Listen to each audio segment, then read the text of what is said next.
Kindly subscribe to YouTube channel and follow on Facebook page at Dr. Zabby's Talk Show. Mo kí gbogbo wa nílé lóko lẹ́yìn odi, mo kí wọ́n pé a kú bójú ọjọ́ ṣe rí, mo kí ẹ̀yin ìyá mi, mo kí ẹ̀yin bàbá, mo kí ẹ̀gbọ́n, mo kí àbúrò, èmi ọmọ yín àbúrò yín, olólùfẹ́ yín Dr. Zabby's Talk Show. Ayé ọpẹ́ yọ ṣe ọlọ́dọ̀ títí iná ní agbára lọ́wọ́ Ọlọ́run. Ayé ọpẹ́ a máa yọ fún wa lórí ọmọ, lórí ìdáwọ́lé wa, òun láyé ọpẹ́ máa fi máa yọ. Yorùbá ni mí, Yorùbá ni ìran mi. Èwo la mú wá fún wa ní ọjọ́ títí òní, bí pé ká sáré ṣe àgbéyẹ̀wò gẹ́gẹ́ bí a ṣe máa ń ṣe. A kú gbogbo bó ṣe ń lọ lórílẹ̀-èdè ibi tó ń pè ní ilẹ̀-èdè Nàìjíríà. Ní agbára ní ọwọ́ Ọlọ́run, alákòóbá ní kọ́lọ́run má jẹ́ kálákòóbá kókó bá wa. Nàìjíríà náà ló sì ń ta tiẹ̀ náà bá orílẹ̀-èdè tó ń pè ní ilẹ̀ Yorùbá. Bọ́ ní agbára ní ọwọ́ Ọlọ́run, torí pé wọ́n so wá pọ̀ ni, ó dẹ̀ di dandan kí oníkálukú ó máa padà jórúkọ bàbá ẹ̀ ni. Bọ́ ìgbà wo ló jẹ́ àwa ò mọ̀, àkókò wo ni a mọ̀, bọ́ kí là ń ṣe, à ń gbìyànjú.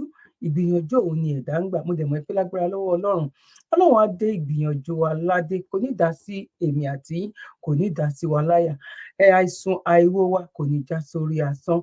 Bó ṣe máa rí nìyẹn. Ó kí gbogbo wa pátápátá lẹ́ẹ̀kan sí pé a kò bójú ọjọ́ ṣe rí. Bẹ́ẹ̀ ṣe ń kí mi pé mo kú ètò, bẹ́ẹ̀ náà lèmi náà ń kí yín. Ẹ ṣé gan ni. Ẹ̀yin ìyá wa, ẹ̀yin bàbá wa tí ẹ máa ń bá wa pín ètò wa, God bless you. Ẹ̀yin tẹ́ máa ń bá wa like, tẹ́ máa ń bá wa fi comment náà sílẹ̀, mo mọ̀ lóore. Ibo ní ká gbà wọlé lọ́jọ́ títí òní. Tó bá jẹ́ nígbà àkọ́kọ́ tẹ́ ọkọ̀ máa darapọ̀ mọ́ ìkànnì aláyọ̀ wa yìí, a máa ń gbé ètò oríṣiríṣi, la máa ń gbé yẹ̀wò. Ètò jẹ wá lógún jù ń bẹ ni wípé báwo la fẹ́ bọ́ nínú oko ẹrú? Kí ló tiẹ̀ fà àwọn kan tán sọ wípé a fi ká kúrò níṣẹ́? Kí ló ń rí gangan? Ṣé kó ń ké bí eku ni tàbí ẹyẹ ń ké bí ẹyẹ? Ṣé ó tiẹ̀ wà nínú ìrírí àwòkọ́ṣe ọjọ́ iwájú wípé nǹkan yìí ó tiẹ̀ lè dá? Èèyàn mélòó ló lè tún ṣe? Èèyàn mélòó náà lè mú papọ̀ sí ọ́fíìsì pé gbogbo ẹ̀yin 24 yìí o, ẹ̀yin nìkan lè máa jẹ́ president ìlú yìí? Bóyá ó lè wá dáńgbà náà tó dẹ̀ jẹ́ wípé àwa ò tako èèyàn kankan, orí ẹ̀tọ́ wa la wà. Nínú UK tá wà, a rí àwọn ìlú náà tán sọ wípé àlójútọ́ tán sẹ̀, ẹ jẹ́ ká lọ. Bọ́ ìgbà wo ló máa jẹ́? Àwa bá wọn lẹ́nu ẹ̀ ni. Ìlú tó ń pè ní Ireland, Republic of Ireland, ṣé báwọn náà kúrò lára Britico ni? Àwa kọ́ la máa kọ́kọ́ ṣe irú nǹkan báyìí. A mọ̀ wípé kò easy o. Giant of Africa kò easy, but lágbára lọ́wọ́ Ọlọ́run. Nǹkan tó mú àwọn Haúsá náà táwọn náà ti ń complain nísìnyí, ẹ máa rí wípé kò mẹ́ta yẹn náà dẹ̀ ni. A mọ̀ wípé ìdígi mẹ́ta tá a jẹ́ yìí, a ní ẹ̀ka lóríṣiríṣi tó wà ní abẹ́ wa. Bọ́ àwọn náà ti bọ́ síta ńsìn, táwọn náà ti ń complain pé ẹ̀yin Fúlàní ìṣe ẹ wá ba ayé àwọn jẹ́ ni. Ẹ ti ba ayé àwọn bàbá àwọn jẹ́. Bọ́ níbi tó wà yìí, no, kò possible mọ́. Ní agbára lọ́wọ́ Ọlọ́run, ojú òní tiwa. Mo kí wa lẹ́ẹ̀kan sí pé a kú bójú ọjọ́ ṣe rí. Oh my God, fídíò kan wà níbí báyìí níbi lè fi pé Nàìjíríà òun ni eléyìí ló ti ṣẹlẹ̀. Ẹ jẹ́ ká kọ́kọ́ gba ibì kan wọlé ká tiẹ̀ kọ́kọ́ lọ wo kí ló ṣẹlẹ̀ pẹ̀lú arábìnrin yìí. Àwa ò ní lè sọ̀rọ̀ much nípa ẹ̀, kò yé yín sìn, bọ̀ ẹ kàn jẹ́ ká fi sínú comment section wípé gẹ́gẹ́ bẹ́yìn ojú tẹ́ fi wò, ẹ fi sínú comment section. Ẹ jẹ́ kí n gbé wá. Lágbára lọ́wọ́ Ọlọ́run, ojú òní tiwa. Mi ò ní ṣìwẹ̀, yín náà ní ṣì mí gbọ́. He called police, evicted me and the children out of the house. Look at me. Look at my properties. Unannounced. We're in the house this afternoon. He just came to the house with police. Threw my things and threw my things away. And threw my things out of the house. He already packed his things out of the house for years, sleeping around. Now, he has come to disgrace me. After laboring with him for 18 years, 19 years. See what General Overseer of Gospel Assembly, Glass Church, Kubwa. Look at him. I'm his wife that labored with him for 19 years. 19 good years. The world needs to come into it and give me justice for suffering me.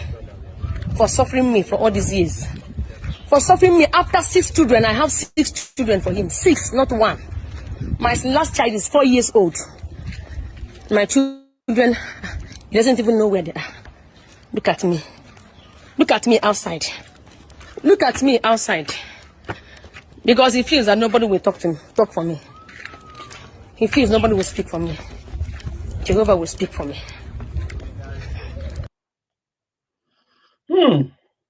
Mo kí wa lẹ́ẹ̀kan sí pé a kú bójú ọjọ́ ṣe rí. Nǹkan tó ń ṣẹlẹ̀ náà ni òun la gbé wá fún yín yìí pé ká jọ fi ojú àgbà ká jọ fi wò ó. Wọ́n ní má ṣe dá ènìyàn kankan lẹ́bi.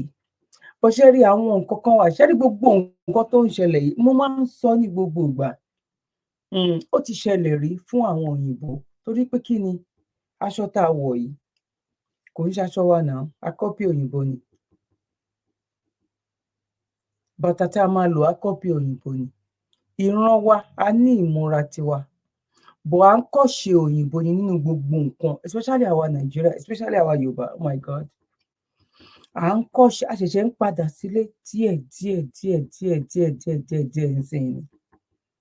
Mọ̀ nǹkan tí mo fẹ́ sọ ńbẹ̀ ni wípé àwọn òyìnbó yìí ó ti ṣẹlẹ̀, irú nǹkan máa ń ṣẹlẹ̀ sí wọn rí. Bọ̀ ìgbà tí nǹkan wá rí wípé lótìítọ́ àti òdodo, agbára tó wà lọ́wọ́ ọkùnrin yẹn, tó wà lọ́wọ́ àwọn ọkùnrin, ó ti pọ̀ ju tóbìnrin lọ. Nǹkan tó fà á nìyẹn tó fi jẹ́ pé púpọ̀ nínú àwọn ẹlòmíì wá ní àwọn ò lè fẹ́yàwó lóyìnbó, kódà gan àwọn ò lè mú ìyàwó wọn wá sí lóyìnbó, káwọn ṣàfẹ́ sí Nàìjíríà yẹn ni. Torí pé irú nǹkan báyìí, irú wípé bóyá àwọn wá ra lé, àwọn jọ wá ra lé, wọ́n wá kìkì òun out tàbí nǹkan kan bẹ́ẹ̀ yẹn, understand sí, òun ò lè gbà. Ṣáà rọra jẹ́ ká máa ní gbogbo nǹkan tá a bá fẹ́ ní jà ní Nàìjíríà. Pátápátá tó bá jẹ́ pé a fẹ́ fira wa sílẹ̀ ni, bóyá ká bá gbéra wa dé court, bóyá a fẹ́ ṣe ní 50-50, àbá fẹ́ ṣe bákan. Ó yàtọ̀ sí ti bíbá yìí pé owó ọkùnrin òun bá jẹ́ 100% ńbẹ̀. Tẹ́ bá ti jọ fòrùka síra yín lọ́wọ́, tó bá dẹ̀ ti lọ report ẹ ní gbogbo irú àwọn nǹkan kan, ó ti mọ̀ wípé tó bá ti bímọ gan, kí ló ń pe orúkọ ẹ̀, ó máa níbi tí ẹ máa ti máa bóyá McDonald's lẹ máa ti máa pàdé ra yín, wọ́n máa ti wá máa kọ́ ọmọ pàdé ẹ̀. Ilé yẹn ìwọ máa ṣẹ̀ṣẹ̀ wá lọ wá ilé mi ni. Bọ́jú gbogbo ẹ̀ lọ, èèyàn mọ ìpínlẹ̀ nǹkan yẹn, ṣe understand nǹkan tí mo sọ. Bọ́ èyí tó jù ń bẹ l'Áfríkà ni wípé no matter what, nǹkan tọkùnrin àtobìnrin tó bá jọ dàpọ̀, obìnrin náà ló máa padà forí fa. Òun náà ló máa padà lọ sílé ìyá ẹ̀, òun náà ló máa padà rent ilé, òun ló máa padà fling ẹrù ẹ̀ síta. No matter what, pé bóyá ìyà tó bá ọkùnrin yẹn jẹ, torí pé kí ni àṣà Áfríkà nìyẹn. Gbogbo nǹkan la fi fẹ́ràn nǹkan òyìnbó, bọ̀ tó bá ti kan àwọn nǹkan kan tó jẹ́ pé ó máa favour wa, nǹkan tá a máa dúró lé lórí nìyẹn. Ó lágbára lọ́wọ́ Ọlọ́run, ojú òní tiwa. Ojú wo lẹ̀yin fi rí sí? Kí ni comment yín? Ẹ fílẹ̀ ní comment section ńbẹ̀. Bó ṣe jẹ́ nìyẹn. Èwo la fẹ́ sọ lọ́jọ́ títí òní? Ẹ jẹ́ ká tiẹ̀ kọ́kọ́ gba ibì kan wọlé ná. Brother wa yìí lọ́gun síta, bàbá wa tó wà ní, ó lọ́gun síta pé ẹ gbà mí o, ẹ gbà mí níbi tí mo rún pá tí mo rún sẹ̀ sí, níbi tí ìlágùn mi tó wà, ibo ni nǹkan tí mo rò pé mo máa ní ìpín bẹ́ẹ̀, mi ò máa padà wá ní ìpín bẹ́ẹ̀ mọ́. Ṣó yẹ kó rí bẹ́ẹ̀? Ẹ̀yin ayé, ẹ̀yin èèyàn, ẹ̀yin abiyamọ, ẹ̀yin ẹlẹ́sìn ìkíní ẹlẹ́sìn kejì, ẹ ṣàánú fún wa. Wọ́n ti máa ń sọ tipẹ́tipẹ́, bọ̀ bí ìgbà tó jẹ́ wípé àwọn eléyìí ń fẹnu bẹ̀sìn kan jẹ́ fún kan ni. Eléyìí ń sọ̀rọ̀ bẹ̀sìn jẹ́. Àwọn tẹ́ bá mọ̀ mí, ẹ mọ̀ mí dáadáa wípé òjò ní mímì ìbéèyàn ọkàn ṣọ̀tá. Mùsùlùmí ni ẹ́, ọ̀rẹ́ mi ni tó bá fẹ́ bá mi ṣọ̀rẹ́. Kìrìsìtẹ́nì ni ẹ́, ọ̀rẹ́ mi ni ẹ́ tó bá bá mi ṣọ̀rẹ́. Tó bá jó níṣẹ̀ṣe náà, ọ̀rẹ́ mi ni ẹ́ tó bá bá mi ṣọ̀rẹ́. Àgàgà free thinker, oh my God, ọmọ ìyá wọn bàbá lájọ jẹ́, òye yín sìn. Hindu náà, gbogbo ẹ̀sìn ìjọ́mọ̀ ènìyàn òun lèmi dúró tì. Tẹ́lẹ̀tẹ́lẹ̀ rí lèèyàn ti ṣàwọn mistake kan. Ẹ̀sìn mi ó ní kí n má bẹ̀lẹ̀ ṣe, ọmọ ìyá mi ò bá jẹ kinní kan, ó bá jẹ, mo kàn lè fún nìkan kí n padà, mi gbọ́dọ̀ bá mú mi. Ẹ̀sìn tèmi ń ṣe ń sìn kò gbà mí láyè bẹ́ẹ̀. Humanity ló gbà mí láyè wípé ṣé dáadáa, ò bá jẹ́ ẹlẹ́bọ, ò bá jẹ́ anything, ò bá jẹ́, in short, kó gbé epo sílẹ̀ kó máa ta epo sí, kò sí èyí tó kàn mí bẹ́ẹ̀. Ìjọ́mọ̀ ènìyàn ń ní èmi dúró lé lórí. Kọ́lọ́run kó ṣe dáadáa fún wa. Now ẹ jẹ́ ká kọ́kọ́ sáré lọ lóní pápápá.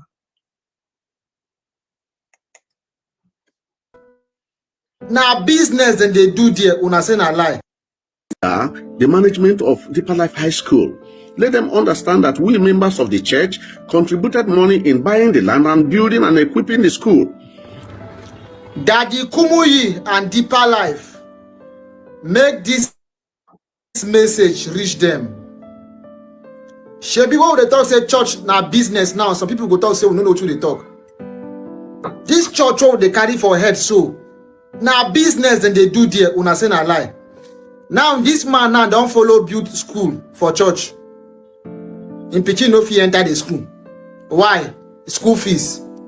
Look now, watch this video first. Make sure say this video reach Daddy Kumuyi because he get case to settle for here. Look now, watch the video. Good morning, sir. My daddy in the Lord, Dr. William Flonoshaw Kumi, my daddy in the Lord, the General Superintendent of Deeper Life Bible Church worldwide. Daddy, I greet you, sir. I pray that the good Lord that has called you to service will continue to strengthen you in life, in good health, with long life, so that the ministry will continue to thrive, which is all about discipling souls that will eventually make heaven. Thank you, Daddy. My name is Bro Yoku Chijoke. I'm your son in the Lord, and I and my family are committed members of the church. We fellowship at Deeper Life Church, Lower Chime District, located at number 42 Lumumba Street, New Haven, Enugu. The name of my pastor is Architect Pastor Cyril Akonobi. And the name of my group coordinator is Pastor Yesie. The name of our state overseer is Pastor Ezenwajofo. So, Daddy, why it's good that I make this introduction is for you to understand that I, as a member of the church, have every reason to lay complaint if I have anything that bothers me that has relationship with the church. And it is all about Deeper Life High School. Sir, it may interest you to know that when the idea was conceived, that the leadership of the church approached members in one of the service, and in fact, it was a continuous exercise as they continued to tell us the need for us to make pledges and redeem those pledges, so that the land will be acquired and the school will be built and equipped. And the idea is that so that our children who will be enrolled in that school will continue in the trajectory of training our children the way they should go, so that when they are old, they will not depart from it. It will also help them to avoid the public schools where social vices such as cultism, such as exam malpractice, fornication, homosexuality and lesbianism, and all manner of social vices, which is inimical to the growth of a child, will now will be taken far away from them. So we all bought the idea and made pledges. I made my pledge and I redeemed it. So also my wife. And the school, to the glory of God, has come to functioning for some years now. But I had to raise this concern because my son, by name Iyoku Gideon Chibeze, wrote the entrance exam last 2 months, that is March, and he came out with excellence. And yesterday, when I sent money to my wife to go and pay for the acceptance fee, she was meant to understand that this could have an increment from admission fee of 600,000 to about 900,000 now, and termly fees of 400 and something thousand to 600 and something thousand now. When I spoke with my son, I told him that I can't be able to afford sending him to this school because the increment, not even minding that I'm even struggling to know if we're able to pay the initial fees, how much more now that increment has been made. And my son was badly heartbroken. He has been crying since yesterday that he can no longer attend the school of his dream, where some of his friends are schooling, the environment that he has actually visited and appreciated. So, and he has been heartbroken, and that is grieving me too, because he is now seeing me as a father who cannot be able to afford his son's happiness. And I'm using this medium to make a passionate appeal that you will intervene, that you, our daddy in the Lord, should intervene by calling to order the management of Deeper Life High School. Let them understand that we members of the church contributed money in buying the land and building and equipping the school. Let there be a subsidy, kind of half of what non-members are paying to members of the church. The half of these fees will at least be a bit reasonable for we members of the church, so that my son will not be disappointed, so that the children of other parents who are in my shoes will not be disappointed that the school that their parents contributed money to build, that they cannot attend that school. So that the general perception that is over there, that Deeper Life members have built schools for non-Deeper Life children. So, Daddy, intervene. This is serious. I am begging you. Let God guide you to do this. It may interest you to know that my son is a member of the children choir, and he has been doing his best to add to the good and the growth of the church. Now he's becoming disappointed because I cannot afford to pay his fees in that school. This is why I've made this video call. I've also wrote a letter to that effect. Please, Daddy, intervene, and may God continue to bless you, sir. Thank you, sir. If church no be business, does this kind of thing supposed to be issue? Does this kind of thing supposed to be a problem? Say a church gets school. As a matter of fact, now the members and it's driving us. Now, mo rò pé a ti gbọ́ nǹkan tó ṣẹlẹ̀ ńbẹ̀ gẹ́gẹ́ bí nǹkan tó ń ṣẹlẹ̀ kákàkiri, gẹ́gẹ́ bí nǹkan tó ń ṣẹlẹ̀ nílẹ̀ Yorùbá tá a sọ tilẹ̀ bòmí tá a fi ojú rí. Gẹ́gẹ́ bí mo ṣe máa ń sọ ní gbogbo ìgbà wípé ìjọba nìkan kọ́ ni ọ̀tá wa. Ìjọba nìkan kọ́, àwọn nìkan kọ́ la mọ̀ ní ṣe náà ìfàìmọ̀ ní ṣe ni. Ẹ gbọ́ ènìyàn Ọlọ́run. Aláwọn kan wà sẹ́, hàn múra àfà, hàn múra pásítọ̀, bọ́ nínú ìṣesí wọn ẹ máa rí wípé lótìtọ́ àti òdodo ènìyàn Ọlọ́run ni eléyìí. Irú wọn náà wá lè débi tá à ń sọ yìí o, kán lọ yí padà. Bọ̀ kó tó di pé mo gbé bàbá wa náà wá, ẹ jẹ́ ká kọ́kọ́ tẹ̀síwájú náà. Ẹ jẹ́ kí n sáré lọ gbé, ẹ jẹ́ ká gbọ́ nǹkan tí wọ́n sọ. Àwọn ènìyàn Ọlọ́run tó máa ń bọ́ kí gbogbo wa lẹ́ẹ̀kan sí wípé àkókò jẹ́ ọjọ́ ṣe rí. Ẹ jẹ́ kí a sáré lọ gbé bàbá wa náà, ẹ jẹ́ ká lọ gbé wọn wọlé. No church like Redeem, no church like Winners, no church like Mountain of Fire, no church like Chosen, no church like Christ Embassy, no church like Deeper Life in the world. Redeem alone has over 40,000 parishes.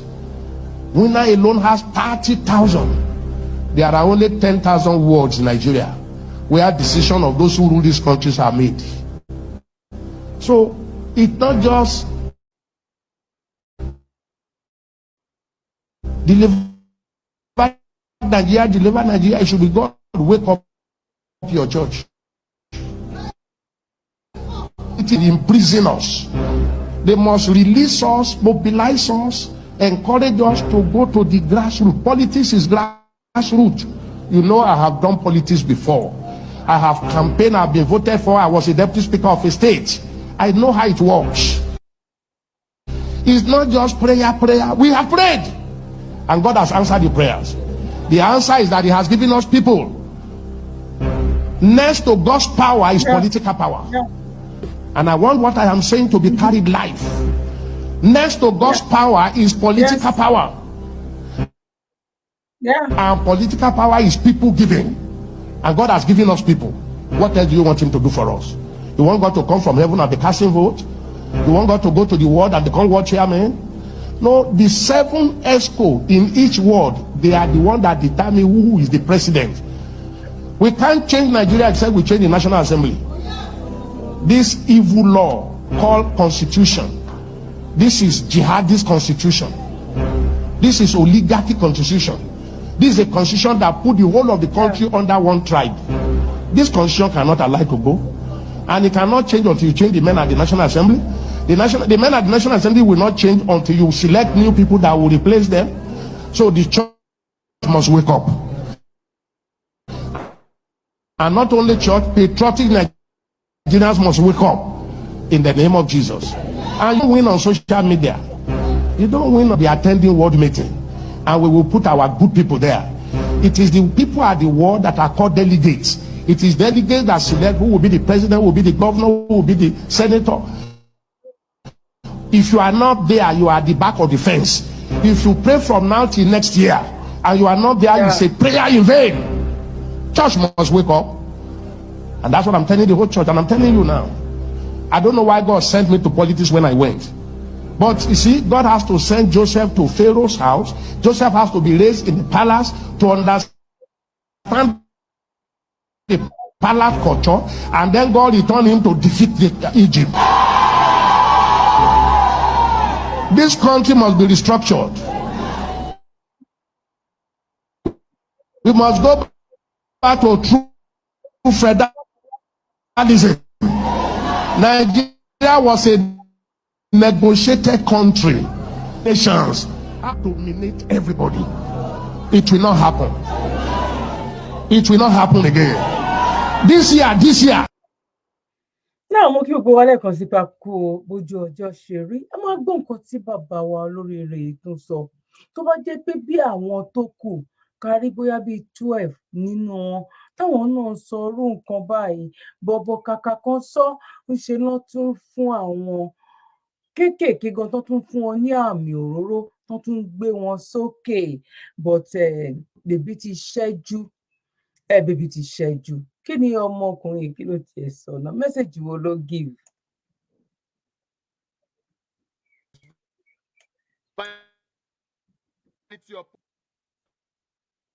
God. He gets some set of people pastor where they fly private jets, they drive bulletproof car, but when they preach for me, say life is vanity upon vanity. Help me punish them. Punish them well for me.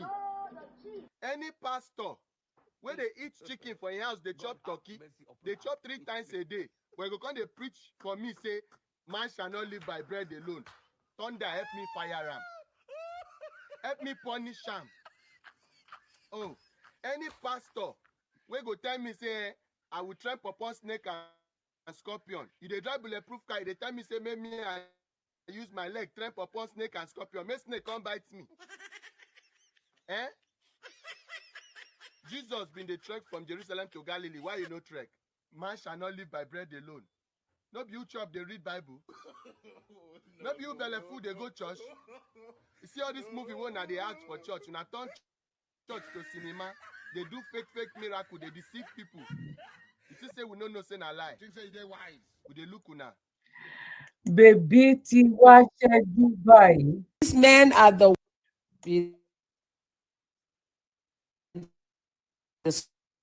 so-called pastors. Let me not Christians. These men are not Christians, no. Because a true follower of Christ will do what is right. Will live right for God. These men are the wolves in sheep's the church of Satan. These men are not Christians. For those of you non-believers and Muslims that are happy,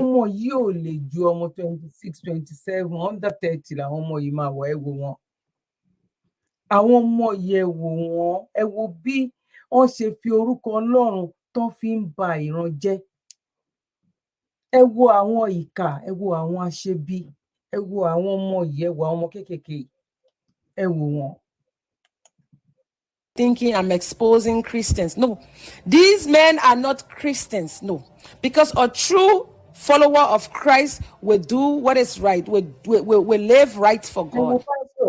These men are the wolves in sheep's clothing. The Bible warned us about. That's why we, the children of God, we're supposed to expose them. And that's exactly what I'm doing. These men can never be Christians. They open churches to represent their father, the devil. I'm telling you. These men are destroyers, basically. The devil sent them to destroy we the children of God. So we have to expose them. So for you non-believers that keep saying, oh, the Bible is... I'm pretty sure. Kini símbò wọn ló wà lẹ́yìn yìí. Ìgbà wo ni Nàìjíríà kankan ló máa dá? Ọlọ́pàá máa wà nínú wọn. Àwọn oríṣiríṣi ló máa wà nínú mẹ́mbà wọn bẹ̀yẹn. Tó máa wá sọ wípé àwọn ń cover church ló máa pe o, whereas nǹkan tó ń lọ ó ju church lọ. Oh my God. ẹ wá wọlé ayé. Ẹ jẹ́ ká sáré tú lọ gbélé yìí wá.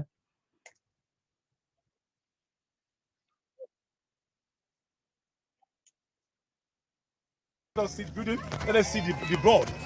This is primary. Náà kó tó di pé a tẹ̀síwájú sórí fídíò yẹn, ẹ jẹ́ ká sáré lọ sí ìpolówó. Mo kí ẹ̀yin ìyá, mo kí ẹ̀yin bàbá, mo kí ẹ̀gbọ́n, mo kí àbúrò, ipa kó bójú ọjọ́ ṣe rí lẹ́ẹ̀kan sí.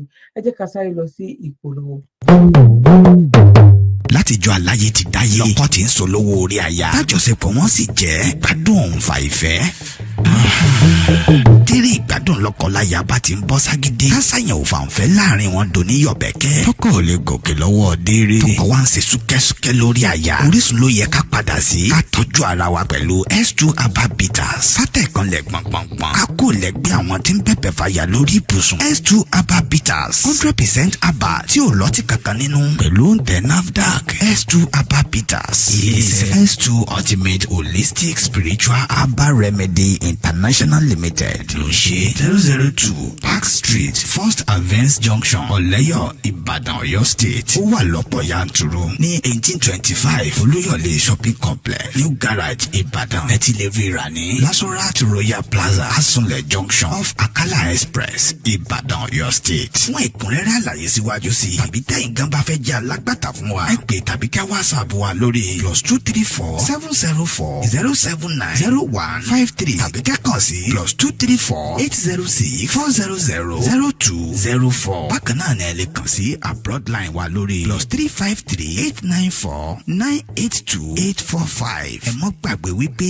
ìlera lóògùn ọrọ̀ tó fi já sí wípé ẹ ti lè kàn sí iléeṣẹ́ S2 herbal mixture fún ìtọ́jú àwọn àìsàn míì lóníran bíi ìfúnpá gíga, diabetes, low sperm count, ìdákọ́lẹ̀, arthritis, bone fat, blood cleansing, rheumatism, infertility àti èyíkéyìí àìsàn tó bá ń bá yín fúnra nínú ara. S2 herbal bitters ó dára fún ìgbádùn ọkùnrin àtobìnrin.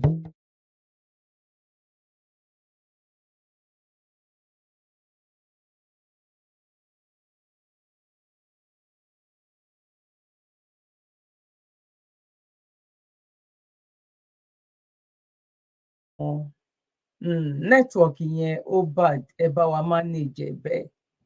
Nọ́mbà wọn nìyẹn S2 ultimate herbal bitters. Gbogbo nǹkan tó jẹ́ wípé wọ́n ní kápá lórí ẹ̀ òun ló ti kà sílẹ̀ ń bẹ̀ yẹn ẹbí kíni.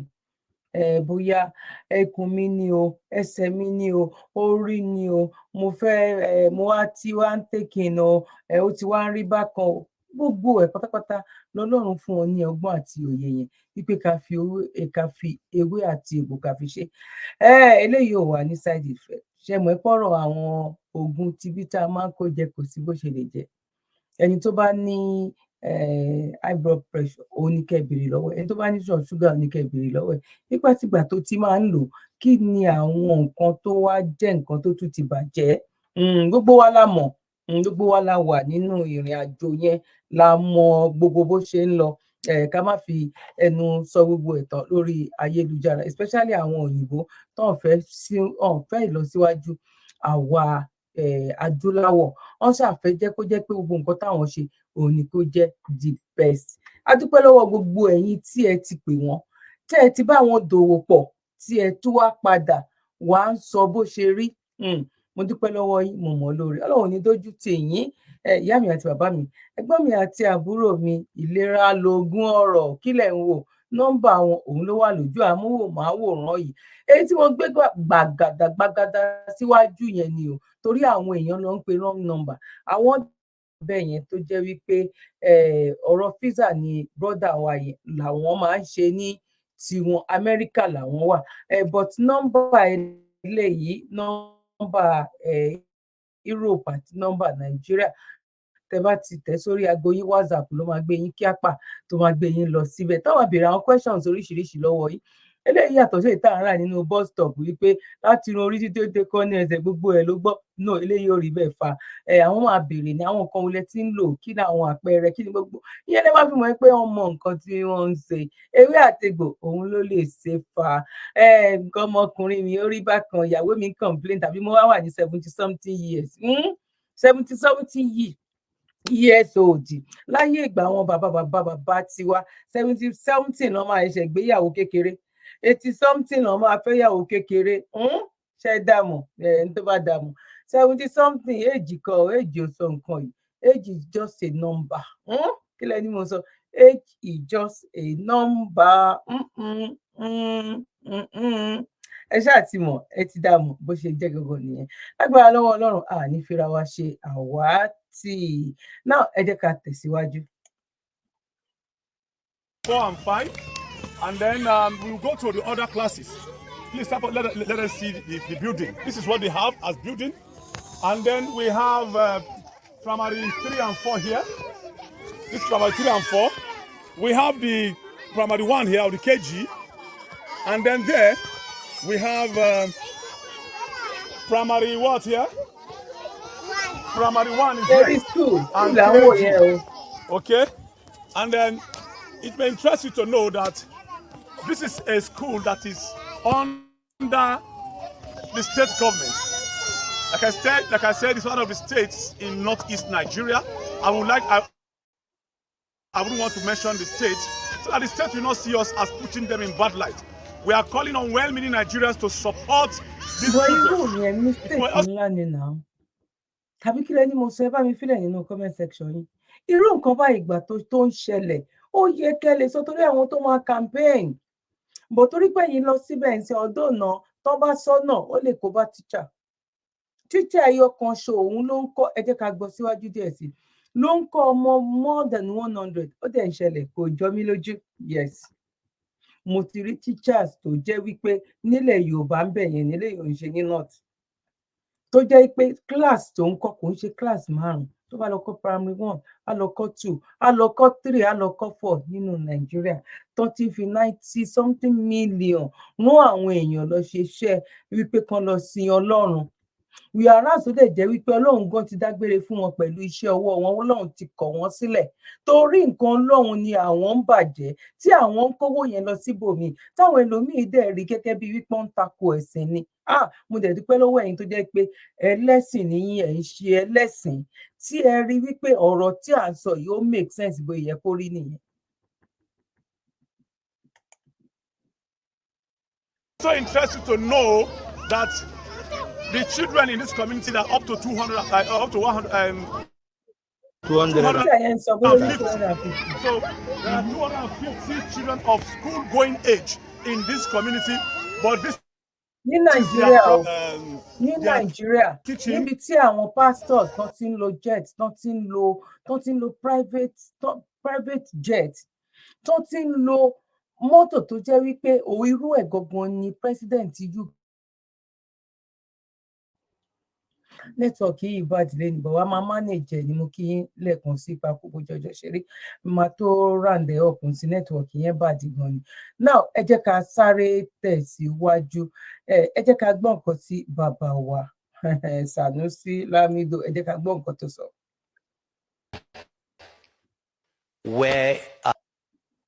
Why is there no money coming in? Why is NMPC not able to bring in dollars? I'm sorry, this is the question that cost me my job. I will continue asking this question until NMPC is fixed or until I die. Where are the dollars? We need to shine light on NMPC. The finance minister cannot tell you because he doesn't have a metering system that reports to him. The finance minister cannot tell you that today, this is how many barrels of oil that we produce and exported. He can only rely on NPC telling him. Those barrels are revenue. They belong to finance. We've been talking about this for 10 years.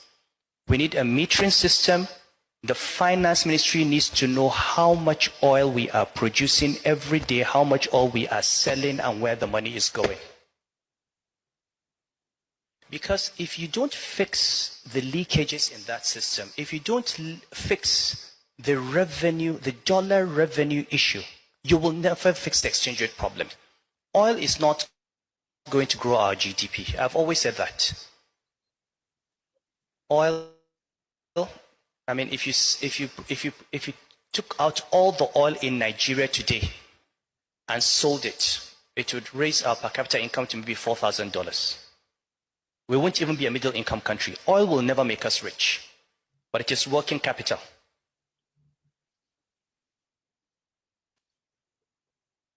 Dependent economy. And we cannot afford to continue producing the oil and not seeing the revenue. We are no longer paying subsidies. So where are the dollars? Before it was under recovery. Now we don't have under recovery. Where is the money?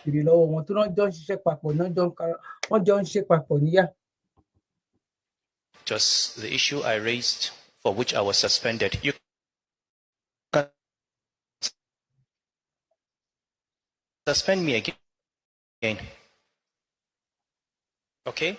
But it is an issue that this dress, when I was in the central bank for 15 years, they had not been audited.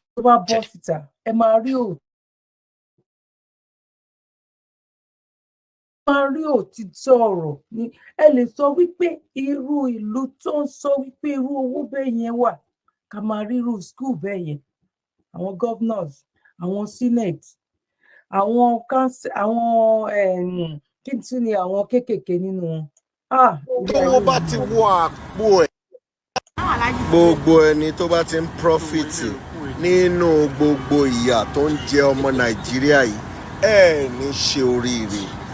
Àmín. Gbogbo ẹni tí tówó bá ti wọ àpò ẹ̀ indirectly and directly tó fi jẹ́ sufferness ọmọ Nàìjíríà yìí because ìyà yẹn ti wá dórí pé àwọn èèyàn ò lè ra oúnjẹ mọ́ 100,000 naira 1 week fún iná 1 week 100,000.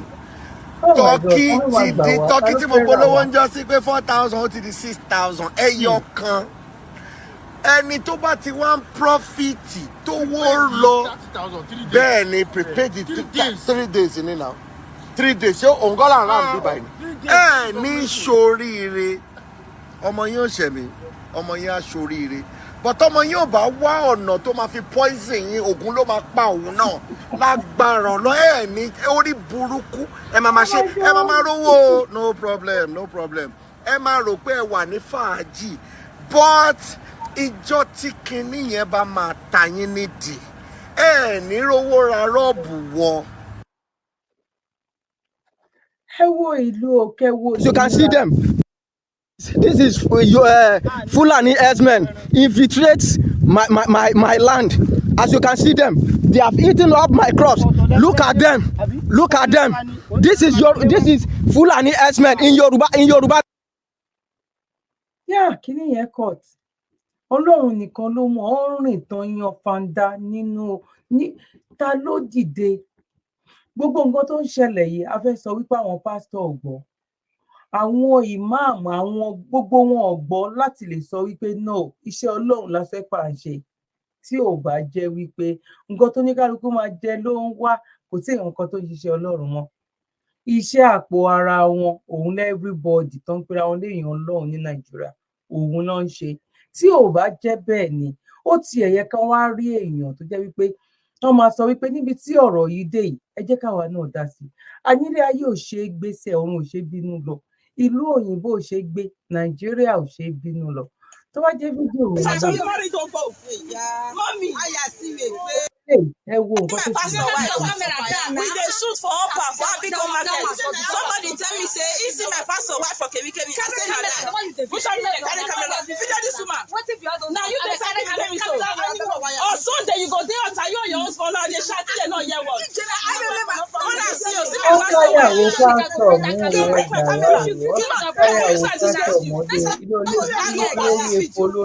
video me aláwọn ọmọ ọ̀sìn yín sẹ̀ ọ̀hún ní bá yín tèkẹ̀ yìí ti sẹ̀ ọmọ táwọn eléyìí náà bá tún máa bí ọ̀hún ní tèkẹ̀ yìí ti pẹ̀lú. Video this woman see her guys he don they dey ask me how mommy water this one carry see my pastor wife we dey shoot for upper for Abigo market somebody tell me say he see my pastor wife for kemi I say na lie which one dey carry camera video this woman na you dey carry camera so on Sunday you go dey out you and your husband now dey shout dey no hear word when I yourself. See my pastor wife. You break my camera. You know, I go use that to disgrace you. I go post this video. Mommy, imagine this woman dey agree now say you go follow am. You dey there. Push up the POS never see Mommy, this video na big evidence. On Sunday, me I dey go church go post this video. Mommy, you don't try am. You don't try. You when be say if you dey preach the word of God, all of us go dey meet. Now you not going to buy something for me. As you just start seeing me for here, I come back. Christianity. Mother, what is it? Mona Sia.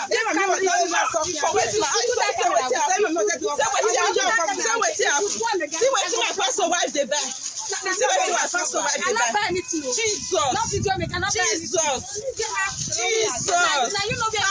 Jesus. Jesus. Mona see what pastor wife dey buy. Not be me. I don't do anything. Mom, never see man no. I don't do anything. Church of the married don't go. Mommy. I see me. They condemn tradition. No, it's that way. They don't condemn tradition. You want to belong to Caesar. You tell us the truth.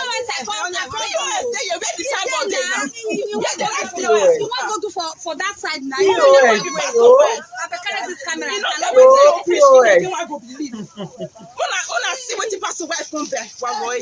Can you tell me? Not be new. Not people they look you. I go to see. ṣẹ́rí nǹkan tó ṣẹlẹ̀ ń bẹ̀ tèmi rí ń bẹ̀ ni wípé ìgbà tí Chief Sunday Igboho tán bọ́ síta tán Chief Sunday Igboho sọ wípé Christian ni àwọn bọ̀ àwọn nífẹ̀ẹ́ sí nǹkan àbáláyé ewé àti egbò. Èèyàn kan ló sọ pé àwọn fẹ́ ṣe interview fún Chief Sunday Igboho nípa ọ̀rọ̀ ìṣẹ̀ṣe. Chief Sunday Igboho ni àwọn ò kí ń ṣe oníṣẹ̀ṣe. Christian ni àwọn nífẹ̀ẹ́ sí ni. Kí ni mo fẹ́ lò ń bẹ̀ ni wípé ẹ wo orú nǹkan tó ń ṣẹlẹ̀ yìí. Torí pé tẹ bá dé church ẹ máa lọ condemn wọn. Whereas ó lè jẹ́ pé nǹkan tó lọ rà ń bẹ̀ yẹn náà bóyá nǹkan àgbo tó fẹ́ fi kì fún ọmọ ẹ̀ ní o.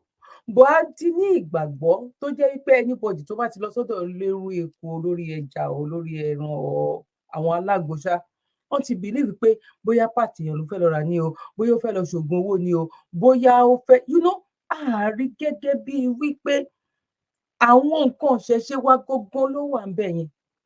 Kòkò tán fi ń ṣe àgbo ṣé kò ń ṣe nǹkan ìṣẹ̀ṣe wa ni? Àgbo tó fẹ́ lọ rà ń bẹ̀ ṣé kò ń ṣe ìṣẹ̀ṣe wa ni? Igbá tán máa ń kó kinní sí ṣe bó ń hù lórí igi náà ni. Bọ̀ torí pé nǹkan táwọn náà ti preach fún wa kò wá síbi tó fẹ́ mú ẹsẹ̀ sí ń sìn. Including Christian and Muslim. Oníṣẹ̀ṣe nìkan ló free. Oníṣẹ̀ṣe nìkan ó lè wọ anywhere. Tó bá wọ church yín ẹ bá ní kó má jókòó ni. Tó bá wọ mọ́ṣáláṣí ẹ bá ní kó má jókòó ni. Ẹ̀yin náà dẹ̀ ní kó má jókòó. Ìgbà tí ẹ̀yin náà wá fẹ́ wò bóyá ẹ fẹ́ ṣe wàásù fún bóyá ó lè fẹ́ darapọ̀ mọ́ yín òun ló free. Bọ̀ ẹ̀yin ẹ lè lọ sọ́dọ̀ babaláwo kẹ́ free. Ẹ lè lọ sí ọ̀dọ̀ wọn kẹ́ free láíláí. Àwọn lè wọ ilé olórí epo olórí ẹja wọ́n lè jókòó ńbẹ̀ wọ́n lè mu omi wọ́n lè ṣe wọ́n lálejò. Bọ̀ ìwọ tó bá jẹ́ pásítọ̀ ò tó bẹ́ẹ̀. Tó bá jẹ́ àáfà gan níbi tó wọ́n bá dé ní ọ̀rọ̀ Nàìjíríà ti wàá máa wo wájú tó máa wẹ̀yìn ní pé kán má bàa fídíò ẹ̀ kán má bàa gbé ẹ sórí ayélujára. Ṣó yẹ kó rí bẹ́ẹ̀? Ṣó yẹ kó rí bẹ́ẹ̀ tí ò bá jẹ́ pé àwọn gangan ló máa kọ́kọ́ dé orí pẹpẹ tó máa lọ máa ṣépè fún àwọn oníṣẹ̀ṣe tó máa ṣépè fún àwọn dípẹ́ ẹgbẹ́ èṣù ṣépè ẹgbẹ́ kinní kan ṣépè tó máa sọ̀rọ̀ ọ̀rọ̀ burúkú ọ̀rọ̀ tí ò ṣe gbọ́ tó máa pass message yẹn sí wọn òun ló máa sọ lórí altar. Ẹ wá wo nǹkan tó ń ṣẹlẹ̀ ń sìn. Wọ́n ní tó bá kọ́lé glass ìwọ náà má jókòó fẹ́ lómi nǹkan tó bá jù sẹ́lómi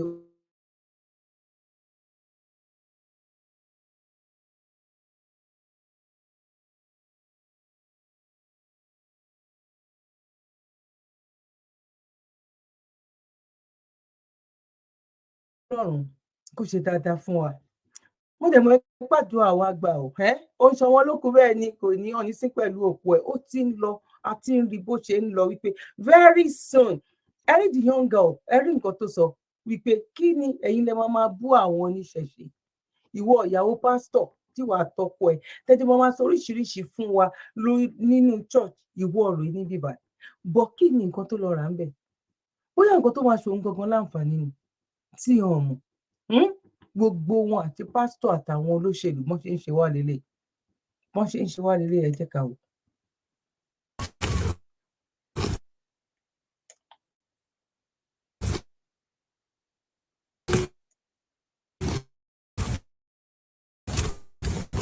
Network yẹn ó burú káì gan lórí ẹ fara máa ń ìṣẹ̀lẹ̀.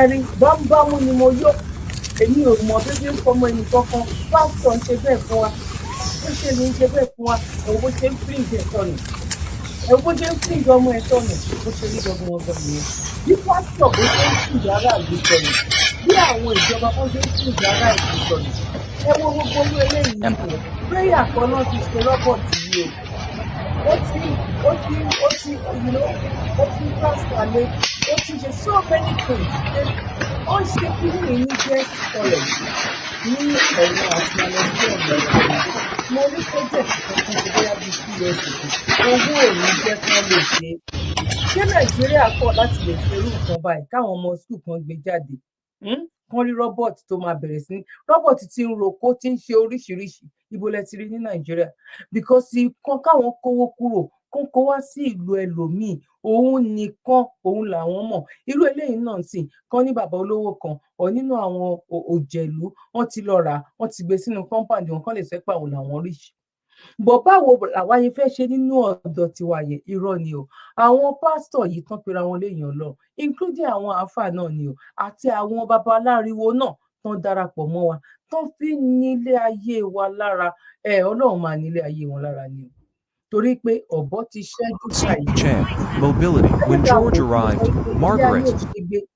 Breaking news. ẹ ká sáré wo nǹkan tó ṣẹlẹ̀ sí bàbá yìí káwo yẹn lè má fi mọ̀ wípé ayé ìgbéra tó bá jẹ́ òyìnbó nírú eléyìí ṣẹlẹ̀ sí ká tó ṣẹ́jú ká tó máa rí bíi 3 months ó máa ti dúró lórí ẹsẹ̀ ó máa ti dúró gbígbím ó máa ti dúró tó máa ti wà òkè but báwo ló máa ní áfíríkà ṣé ó lè wà òkè ṣá bó ṣe wà yẹn tí ò bá ya wèrè tọ́ta ò bá nǹkan tó ṣe tán fi mú lọ gan ó tún máa worst jù bẹ́ẹ̀ lọ ẹ jẹ́ ká sáré lọ gbọ́ breaking news náà. UK Home Office threatened. A 61-years-old Nigeria man with deportation after living in the UK for 38 years. A disabled man who has lived in the UK for 38 years has been threatened with removal from the UK by the Home Office. Anthony Olubunmi George, 61, came to the UK at the age of 24 in 1986 from Nigeria. He has not left the UK since and has no criminal convictions. In 2019, he had 2 strokes, which left him with problems with speech and mobility. When George arrived, Margaret Thatcher was Prime Minister, and Rishi Sunak is the 9th to hold office since George has lived in the UK. He has endured many periods of homelessness and says he has lost count of the number of friends who have given him shelter over the years. He says he no longer has any close family in Nigeria. George has made various applications for leave to remain in the UK, which the Home Office has rejected, most recently on the 7th of May. Follow for more updates. ṣé mo ìgbà tó ọmọ òfìsí bá ti sọ wípé náà ó máa lọ́lé ni ẹ wo èjì yẹn 60-something years tó wá jẹ́ disabled ìrònú tó tiẹ̀ kọ́kọ́ máa bá ni wípé ibo lòun fẹ́ lọ nínú ilé ibo lòun fẹ́ lọ ibo ni kóun ti lọ bẹ̀rẹ̀ tó bá jẹ́ òyìnbó ló ṣẹlẹ̀ sí ó lè dá lọ́kàn rú o but 80% ló máa wò pé òun lọ lóhun ní kí ló wá lè tó yẹn ká tó rí 3 months lọ́nà within 3 weeks á ti máa gba owó á ti apply iṣẹ́ á ti máa tó bá jẹ́ tó bá tún wá jẹ́ pé jẹ́ disable yìí kó gbàgbé ẹ̀ kọ́ńkàn ọ̀zù láti mọ bọ́n máa ṣe gbé délé ni ẹ dì í kákàdì kùkù ẹ ní àwọn bá ṣe dì í sí ẹ ṣe bẹ́ẹ̀ bá ṣe lè ṣe ẹ ṣàjẹ́ kó dé bóyá UK ni tàbí ọmọ Amẹ́ríkà tàbí ọmọ Germany tàbí ọmọ ibi tó bá lè jẹ́ òun mọ̀ pé ẹ di òun rúgbúrúgbú ẹ ṣe nǹkan tẹ ẹ ṣáà ju òun lọlé tẹ bá ti ju òun lọlé ẹ fèé tó kù sílẹ̀ bó ṣe tiwa ṣó lè rí bẹ́ẹ̀ ṣó lè rí bẹ́ẹ̀ pẹ̀lú condition tó wà yìí tó bá tún wá lọ jẹ́ ẹni tó jẹ́ wípé kò ìgbà tó kọjá sílùú òyìnbó kò lẹ́bi because irú wọn ṣẹlẹ̀ èmi mọ̀ èèyàn tó jẹ́ wípé ìgbà tí máa pàdé tí òun mọ̀ mí dáadáa èmi ò tiẹ̀ rántí ojú ẹ̀ mọ́ dáadáa táwa kíra tó wá ní ìgbà tó wá ṣàlàyé ara mo wá rójú dáàdì ẹ̀ lójú ẹ̀ pa àwọn dáàdì nǹkan ọ̀nà ti late mọ́mì grandma wọn máa ń pè wọ́n ní àkòjú ọ̀nà ti late mọ́mì tòun náà kọ́ ọ̀nà ti late òun àti ẹ̀gbọ́n ẹ̀ lọ́rọ̀ kan ìkan wà ní má jẹ́ ń darúkọ wọ́n ṣáà wà ń lo òyìnbó ṣá àwọn méjèèjì wọ́n ti dàgbà wọ́n ti marry ó máa tí mò ń sọ yìí tó máa wà ní abíyá 40 something close to 50 years ló máa wáyà náà kí ni mo fẹ́ fàyọ ńbẹ̀ ni wípé pẹ̀lú bí mo ṣe mọ̀ wọ́n yẹn pẹ̀lú gbogbo nǹkan tí mo béèrè yẹn kò ní nǹkan pàtàkì kan tó fẹ́ lọ ṣe ní Nàìjíríà àwọn èèyàn kan wà náà tó jẹ́ pé wọ́n máa ń fẹ́ fowó sínú àpò charity wa tó máa sọ wípé àwọn ò kí ń send owó sí Nàìjíríà báwo ni káwọn ṣe báwo làwọn ṣe lè ṣe ọ̀nà wo làwọn fẹ́ because ẹlòmíì ò lẹ́bí mọ́ ẹlòmíì by one way or the other a lè sọ pé ẹlòmíì pé ṣe ló gbàgbé lé ní náà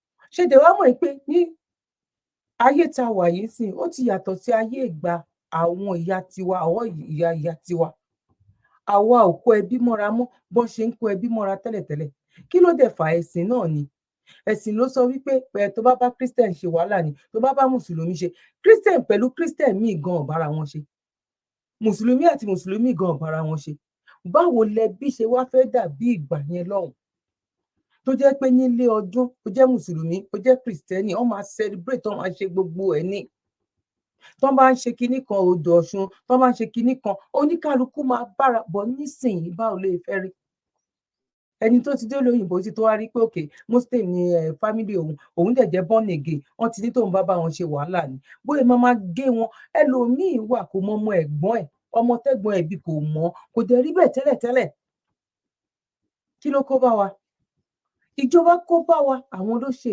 àwọn tó ń pera wọn ní ọ̀tá Ọlọ́run tó ń claim ipá àwọn ènìyàn Ọlọ́run àwọn náà kó bá ìrìn àjò wa irú ọkùnrin yìí tó bá dé Nàìjíríà bó kí ló fẹ́ lọ face báwo ló ṣe fẹ́ bẹ̀rẹ̀ láìfẹ́ mo rí fídíò kan náà wọ́n deport máa yẹn láti Amẹ́ríkà ni uncompleted building òun ló ń gbé